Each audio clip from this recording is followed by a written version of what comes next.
Hello everyone, this is Latasha Blanton from the Real South Africa Travel and Tourism. And you're going to have the opportunity to travel with Phil Scott to sunny South Africa. You guys are going to have the opportunity to come to Johannesburg, and you guys are going to be coming to Durban. And we're going to set it up perfectly. It's going to be like a luxury experience for you guys. At the same time, you're going to be getting some culture. And of course, you're going to get an opportunity to talk to Phil, hang out with Phil, and get his views on Africa and South Africa. You're also going to get an opportunity to explore the lifestyles here that are available in South Africa. And we're going to do all that for you in an amazing 10 days. We do hope that you go to the website and book, because we do look forward to seeing you here. Absolutely. Our website is therealsouthafrica.com. Go there, scroll down. You'll see a picture of Phil, and just go ahead and book there. So we'll see you here in what we like to call sunny South Africa. You know, the most interesting thing right now is that if you're an African, you can pack your bags today, buy a ticket, fly to Rwanda, and nobody's going to ask you anything. When you get to immigration, they'll stamp your passport and you're free to get in, do your business, or travel and see the country, and then get out when that time span expires. And this is because Rwanda now joins other African countries, namely Benin, Gambia, to taking out visa restrictions and ensuring that Africans can travel their own continent without any restriction. Let there be no mistake about it. An African can get on a plane to Rwanda whenever they wish, and will not pay a thing to enter our country.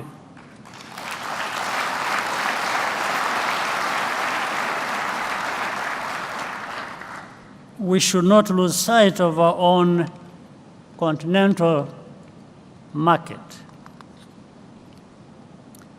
Africans are the future of global tourism as our middle class continues to grow at a fast pace in the decades to come. Hello there, how are you doing? Welcome to another episode of our conversations. My name is Ondiro Oganga. I'm a business journalist by profession and a digital content creator. I love coming on here, having conversations with you guys about Africans, Black people, our empowerment, and how we can rise up and take our rightful place at the global stage. If you're new here, welcome. If you're a returning subscriber, thank you very much for coming back. Give this video a thumbs up, and as the video goes, comment down below and let me know what your thoughts on these are. So during the World Travel and Tourism Conference, President Paul Kagame made a declaration that I found very interesting. He said that moving forward, any African can travel to Rwanda without any visa restrictions. And this is massive. This is big because 47% of Africans cannot travel the African continent. They need visas. And there's such a bureaucratic process of applying for visas. This is something I think I have written articles about and done stories on. CNN journalist Larry Madowo recently, sometime back, revealed on his Twitter that he needed to get a visa to Chad. He had to go to Ethiopia to apply for that visa. You know, popular YouTuber Wadamaya also said that for him and his crew to find a way to get into DRC to shoot, they had to spend in excess of $2,000 in terms of visa fees just to get access into the country.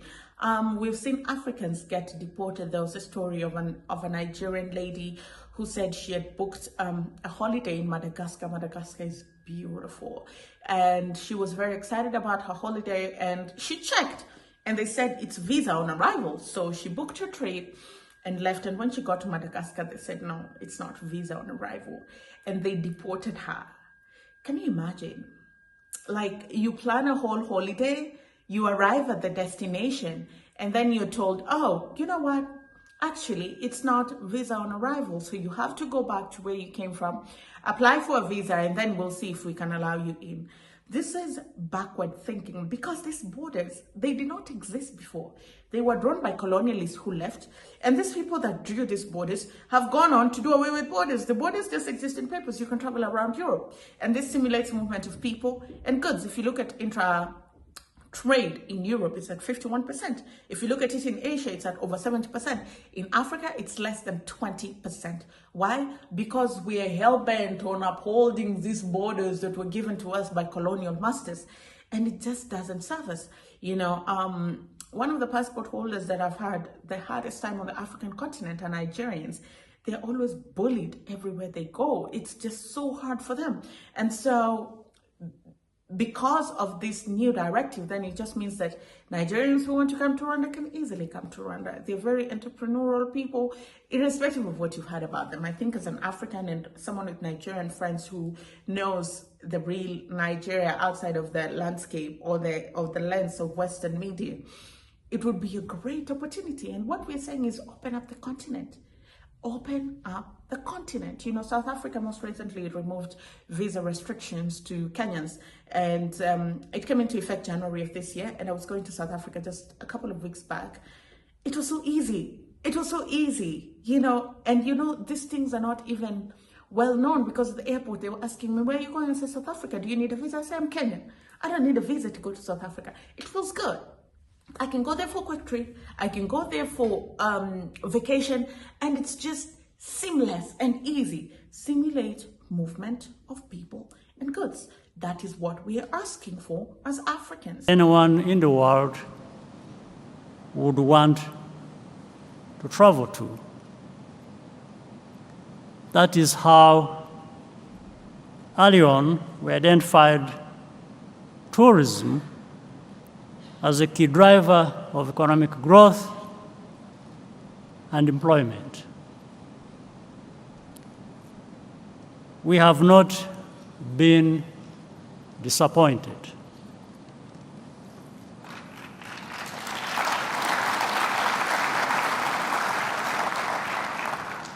Every year, we welcome so many visitors who come to Rwanda and to enjoy the unique natural beauty, to attend sporting events, or to participate in gatherings like this one. This is a privilege and a trust that we do not take for granted. Conservation is a big part of our strategy to build a more sustainable future. We are delighted that the Nyungwe National Park is now a World Heritage Site.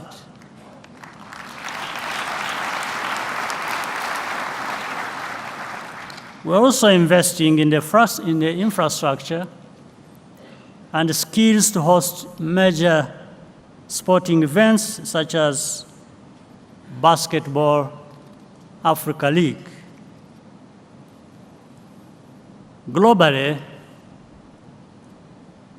the travel and tourism industry has recovered strongly, but the high cost of air travel to Africa and within Africa remains a barrier.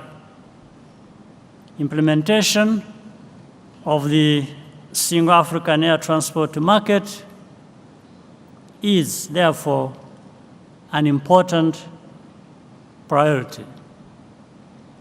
We also removed visa restrictions for citizens of every African country, as well as many other countries. Let there be no mistake about it. An African can get on a plane to Rwanda whenever they wish, and will not pay a thing to enter our country.